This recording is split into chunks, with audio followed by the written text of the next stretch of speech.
Bonjour à tous, nous sommes jeudi 30 juillet, une journée caniculaire en Auvergne. C'est pour ça que je suis un peu luisante. Je voudrais vous parler aujourd'hui du karma. C'est un sujet qui vient. Le karma. On assimile le karma aux conséquences de notre vie dans la vie suivante. Ce que je fais, mes actes, mon chemin de vie, aura des conséquences pour la suite. Alors, je vais parler de ça, mais je vais aussi après, je vous le dis maintenant en espérant ne pas oublier, je vais aussi vous parler après des conséquences dans notre vie et dans là tout de suite de ce qui se passe. Oui, je vais même commencer par ça, rapidement. La loi de l'attraction, c'est j'attire à moi ce que je pense. Ok. Mes actes ont-ils des conséquences? Mes actes ont des conséquences par rapport aux pensées que j'aimais. C'est-à-dire que très rapidement, en 24 heures, à l'heure actuelle, il me semble, en tout cas dans mon vécu par rapport à ce qui m'arrive dans ma vie, ça prend à peu près 24 heures. Je pense à quelque chose et ça apparaît 24 heures après, au plus rapide. Quand nous faisons un acte, la pensée que nous mettons sur cet acte, le jugement mental que nous posons sur cet acte, produit une énergie négative ou une énergie positive. En conséquence, j'attire à moi une énergie plutôt positive ou une énergie plutôt négative en lien avec cette pensée. C'est là, on va dire, un mini karma, la loi de cause à effet. Ce que je fais a des conséquences. Donc, dans ma vie actuelle, ce ne sont pas les actes. Je suis sur un premier niveau de lecture. Ce ne sont pas forcément mes actes qui ont des conséquences, mais mes pensées sur mes actes qui ont des conséquences sur ma vie. Un bourreau qui est aligné, qui est en accord avec le fait de faire son travail, son boulot de bourreau. Je cite, c'est Daniel Moroy et Angie Vaudan, je ne sais plus dans lequel de leurs ouvrages, j'en ai lu beaucoup, qui explique ça, qu'il est parfaitement aligné avec le fait de tuer ou de torturer les gens, il est en parfaite santé et sa vie est super et tout va bien. Parce que ce qu'il fait est différent de ce qu'il pense. Ce qu'il pense, c'est que c'est ok. Il ne se réfère pas à une loi, mais à un ressenti, et pour lui, il fait bien son job. Donc tout va bien, et il reçoit un retour positif. Là, à l'heure actuelle dans sa vie. Ok? Je vous parlerai peut-être après de tuer, prendre la vie, ce qui nous emmène à se nourrir. Donc c'est rapide sur ce plan de cette vie. Je voudrais parler un petit peu plus longuement du karma dans la vie d'après.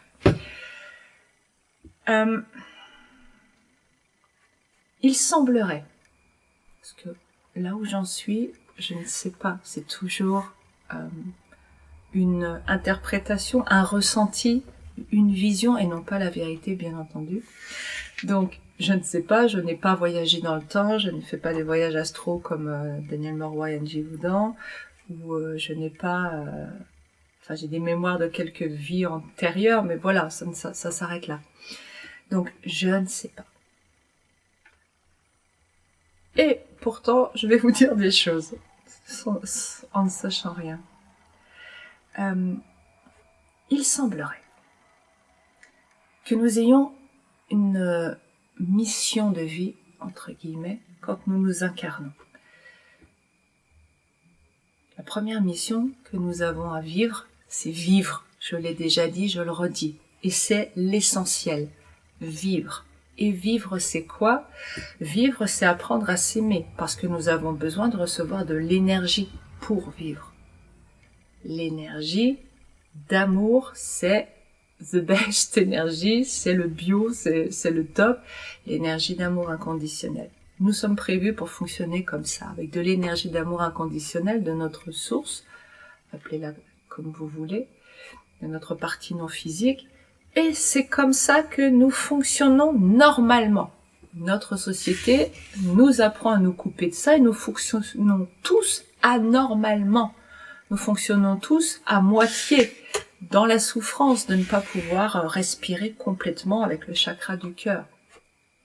Donner, recevoir, donner, recevoir, ouvrir, fermer, c'est mobile, c'est fluide. Et ça, c'est comme ça que nous sommes conçus. En plus de cela, j'ai quelques ambitions. Je dis j'ai, nous avons, c'est d'une façon générale, nous avons un élan, quelque chose vers lequel nous voulons tendre quand nous nous incarnons sur Terre. Dixie James Redfield, entre autres. Par exemple, enseigner, par exemple, faire naître la beauté, par exemple, soigner, par exemple, aider la terre, etc., etc. La difficulté étant de trouver qu'est-ce que c'est. Mais en même temps, a-t-on besoin de trouver, ou plutôt, cette chose-là ne nous trouve-t-elle pas toute seule quand nous arrêtons de chercher et que nous sommes simplement dans l'instant présent à vivre du mieux? Peut-être que les choses se mettent en place en réalité. J'en reparlerai. Ok, notre mission de vie. Bon, je fais une vie où je suis à côté de ma mission de vie. C'est-à-dire que j'ai vécu tant bien que mal, je me suis pas aimée vraiment. Bon, et puis je voulais enseigner, quand je suis arrivée sur cette terre, je voulais enseigner pour aider les personnes à entendre des choses qui les feraient avancer dans leur vie. Et je m'aperçois qu'à la fin de la vie, une fois mort, une fois dans cette période de vision de sa vie, je m'aperçois que, non, je suis passée à côté parce que j'ai jamais osé, j'ai eu peur d'être enseignante parce que, etc. Il est possible que je choisisse de revivre une nouvelle vie avec la même mission de vie parce que je n'ai pas atteint mes objectifs. Là, on est dans la notion de karma. Ok ? Autre notion par rapport au karma.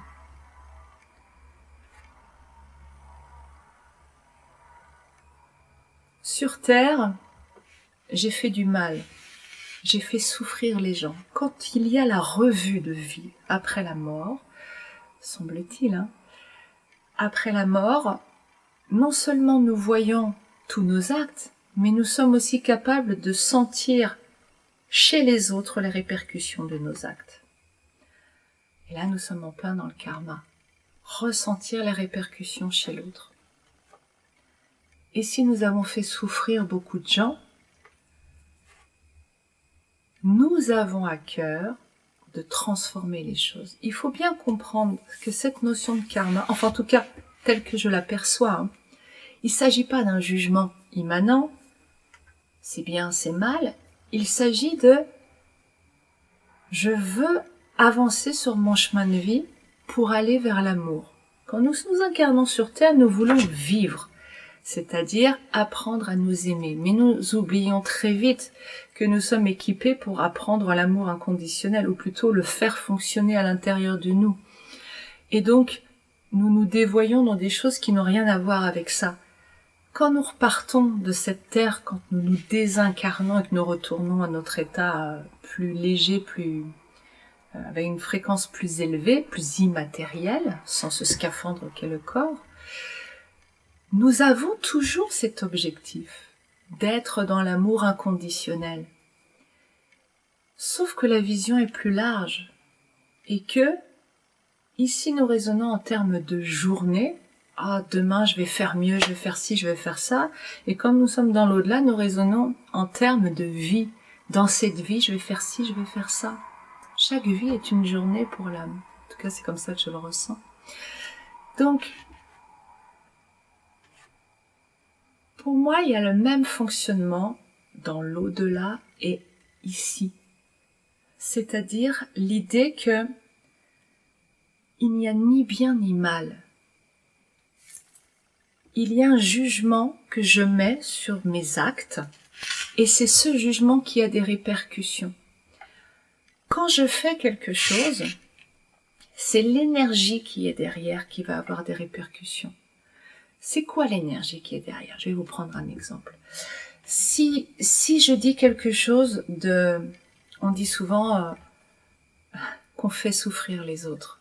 Ok. Comment on peut faire souffrir quelqu'un? Si vous creusez, vous apercevrez que ça ne vous appartient jamais. Mais imaginons que voilà, vous savez que vous avez quelqu'un en face qui a un complexe d'infériorité et vous allez lui dire « t'es nul ». Volontairement. Ok. C'est quoi la différence entre les deux énergies? Vous dites à quelqu'un qui souffre d'un complexe d'infériorité « t'es nul ». Vu de l'extérieur, c'est mal, c'est méchant. Si je suis dans une énergie négative, mon but, c'est faire souffrir.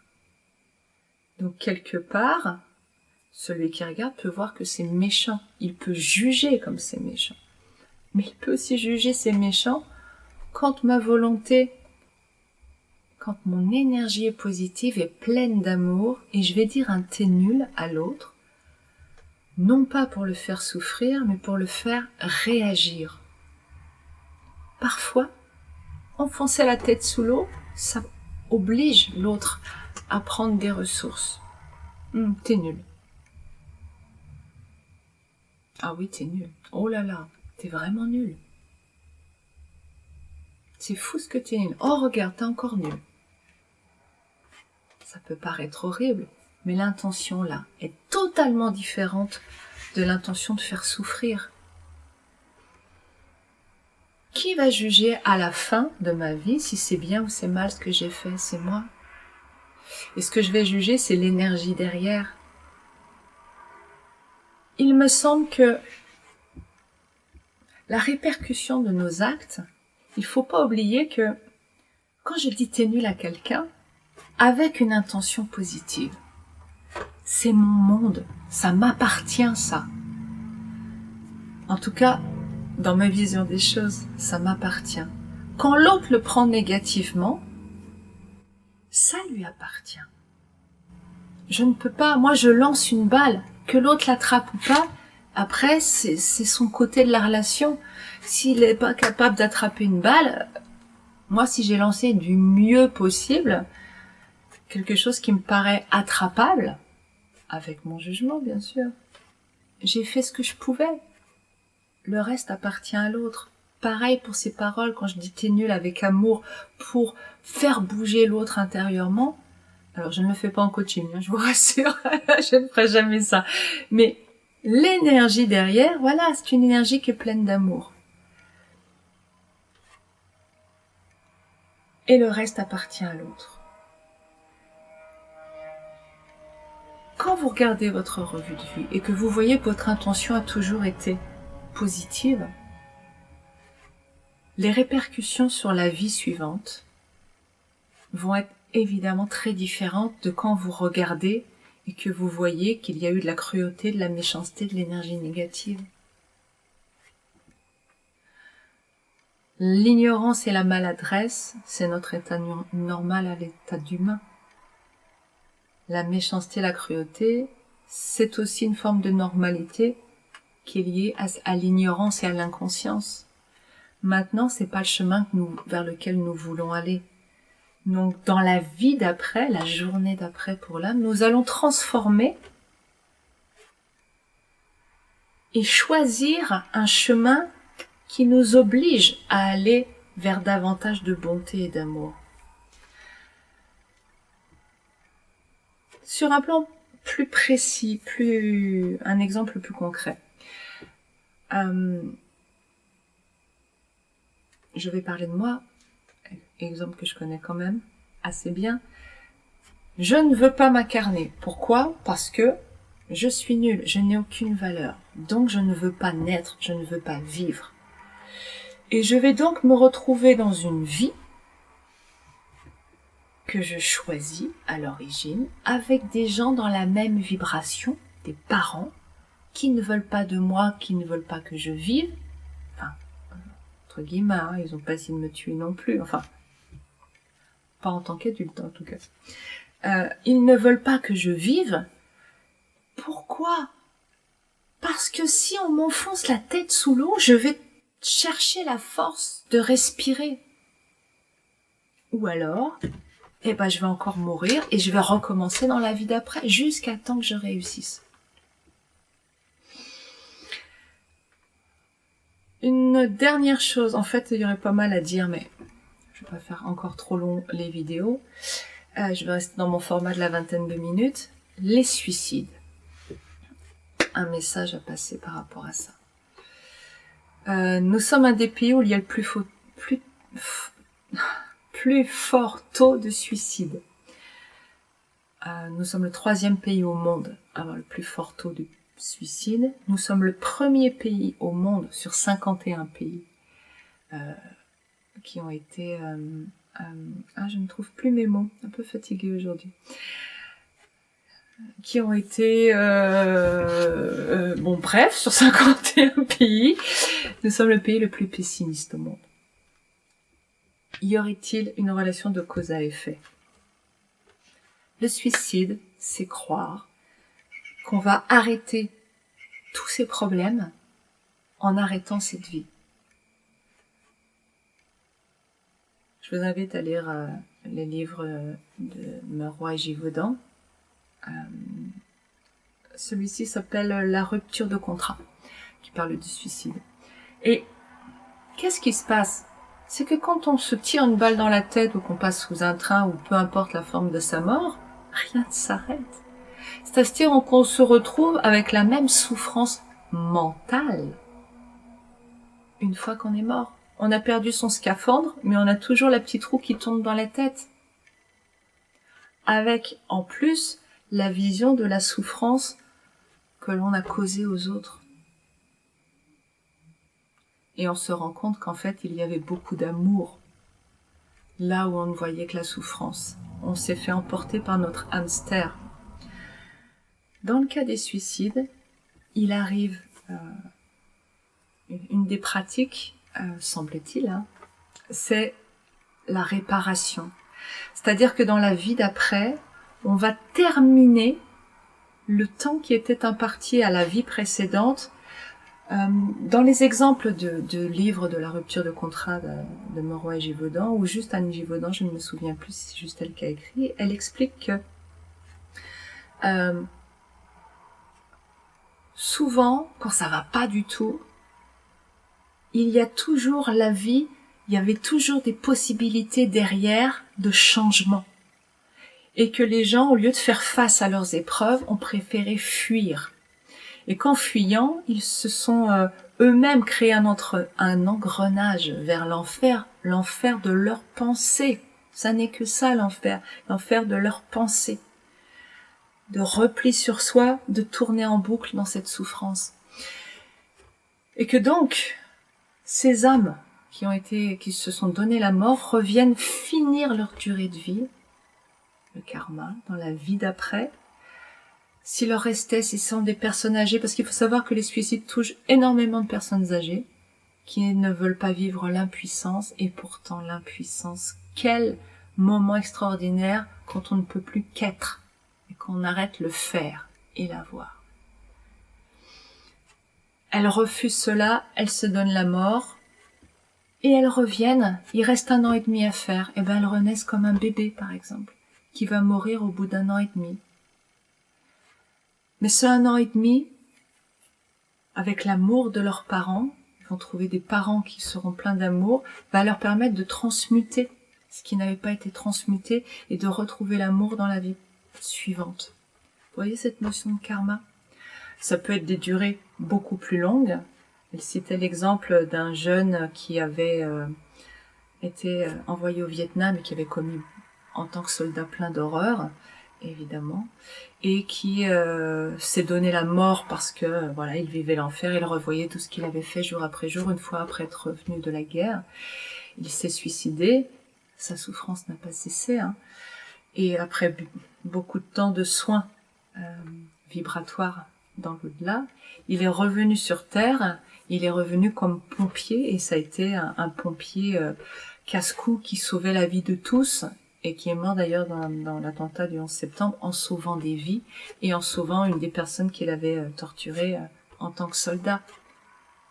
La boucle est bouclée, le karma a fait son effet, et il a pu soigner et avancer sur son chemin de vie. Et si c'est pas cette vie-là, c'est pas cette journée-là, ce sera celle d'après.